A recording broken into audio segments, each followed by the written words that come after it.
MSc Longbison Bey started his field visits in his constituency to look upon the status of developmental works and also to make a blueprint for the future development works in the constituency. This was his first visit since winning the recent MSc election. He was accompanied by Rongkhang VDC Chairman Khonsing Tokbi, Mondol President Bimol Timung, and several BJP workers.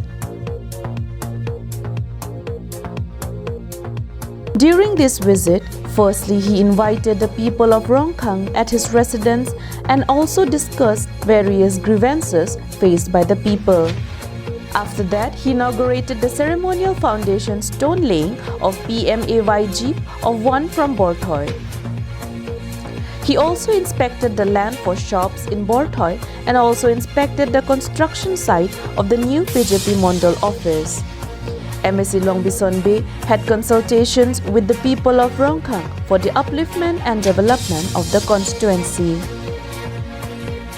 Vicky Bey from Dongkamukam, Karbi Anglong Live.